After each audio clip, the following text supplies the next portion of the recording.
Bapak Prabowo Presiden Republik Indonesia. Kalau memang Bapak benar-benar mau menegakkan keadilan, tolong panggil kejaksaan dan panggil saya sebagai kuasa hukum dari Nadiem Makarim. Gelar perkaranya di istana dan saya akan buktikan, satu, Nadiem Makarim tidak menerima uang 1 sen pun. Dua, tidak ada markup dalam pengadaan laptop. Tiga, tidak ada yang diperkaya.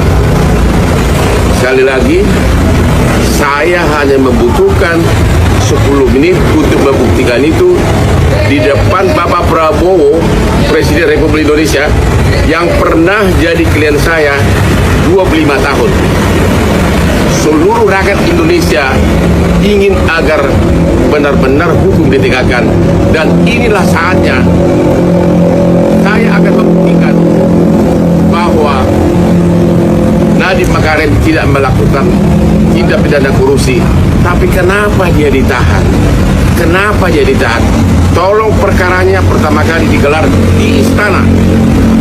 Salam dari Hotman Paris yang pernah memberikan bantuan hukum kepada Bapak 25 tahun tanpa noda 1 titik pun. Terima kasih Bapak Presiden.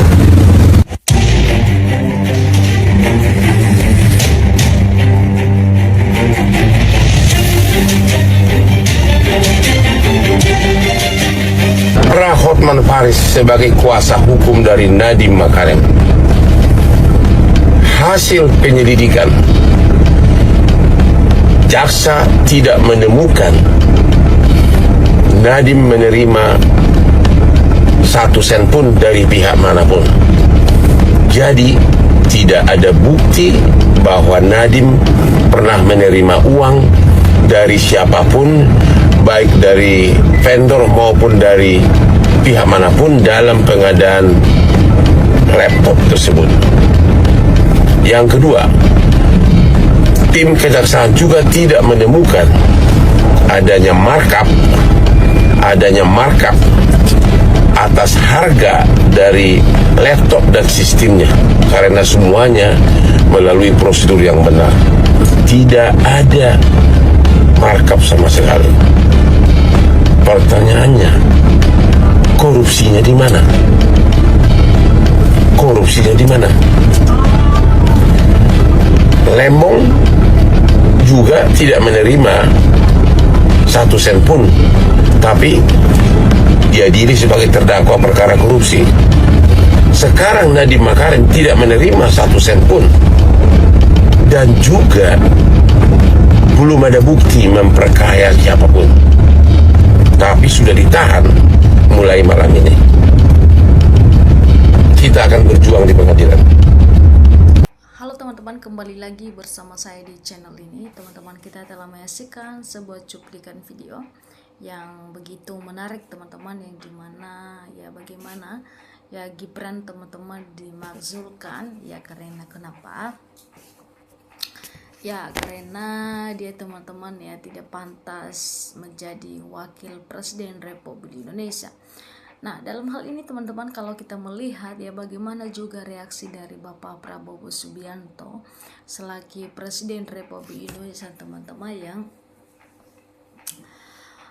menanggapi pemakzulan Gibran ini teman-teman ya, karena kenapa? Kita tahu bersama bahwa bagaimana kapasitas dari Mas Gibran ini teman-teman ya sebagai wakil presiden Republik Indonesia di negara kita ini.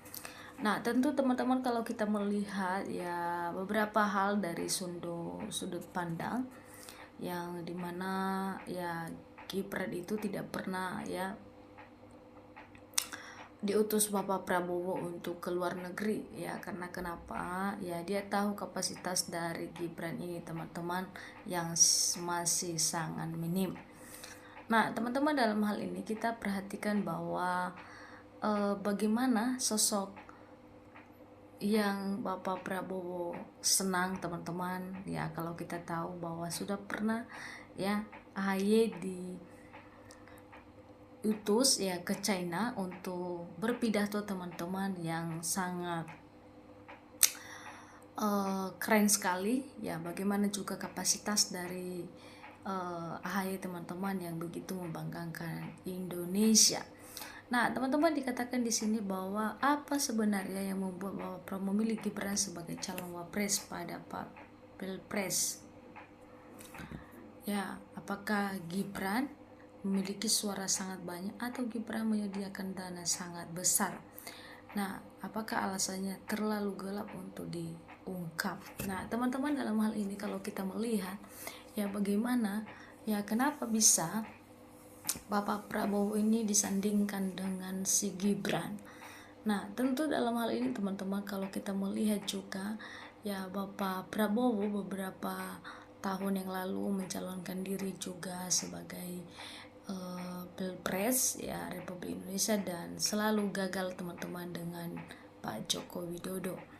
Nah, tentu dalam hal ini teman-teman dengan kerjasamanya dengan Bapak Prabowo dengan Bapak Jokowi, maka Pak Jokowi lah untuk mensandingkan anaknya kepada Bapak Presiden Republik Indonesia, yaitu Bapak Prabowo Subianto. Nah, teman-teman, dalam hal ini kalau kita melihat ya bagaimana ya hal ini bisa sebenarnya terjadi. Nah, makanya Bapak Jokowi mengubah undang-undang supaya anaknya bisa lolos dalam tahap ya pemilihan Presiden Republik Indonesia. Nah, teman-teman, dalam hal ini menuai kontroversi banyak di kalangan rakyat Indonesia yang dimana sebenarnya ya Gibran ini kalau dilihat dari umur dan juga pengetahuannya teman-teman sebenarnya sudah kurang baik teman-teman. Karena kenapa? Ya karena pengetahuan masih minim dan juga tidak terlalu lama terjun dalam dunia politik dan untuk berkolaborasi dengan yang lain juga teman-teman ya memang masih kurang berpengalaman. Nah, tentu dalam hal ini teman-teman kalau kita melihat ya bagaimana juga ya masyarakat yang menyenangi Gibran ini karena kenapa teman-teman? Karena melihat dari perbuatan dari sikap Pak Jokowi saat dia masih presiden teman-teman. Nah, ini yang sangat-sangat menuai kontroversi teman-teman. Nah, kalau kita perhatikan teman-teman ya bagaimana mungkin ya Gibran ini sebenarnya masuk menjadi calon Wakil Presiden Republik Indonesia kalau bukan kesetujuan dari Bapak Prabowo dan juga Bapak Joko Widodo. Itu adalah kerjasama mereka di dalamnya. Nah, tentu dalam hal ini teman-teman ya kita harapkan ya bagaimana ini sekarang isu pemakzulan yang terjadi kepada Gibran ini, apakah ini nanti akan disahkan atau bagaimana teman-teman. Ya, di dalam hal ini teman-teman ya silakan memberikan komentar Anda bagaimana pemakzulan ini ya Gibran ya sebagai Wakil Presiden Republik Indonesia ya untuk memakzulkan dirinya sendiri atau bagaimana teman-teman. Nah, di dalam hal ini teman-teman silakan memberikan tanggapan dan juga komentar Anda ya supaya tidak ketinggalan channel ini teman-teman ya supaya kita ada kerjasama dalam mengungkap kebenaran di channel ini. Nah, dikatakan di sini teman-teman bahwa ya sekarang berkuar-kuar ya dikatakan di situ bahwa ya kemarinnya sudah dipilih kenapa juga berkuar-kuar sekarang. Nah, ini yang sangat berbahaya sekali. Nah, teman-teman dalam hal ini jangan sampai ketinggalan channel ini ya, sampai ketemu di channel selanjutnya.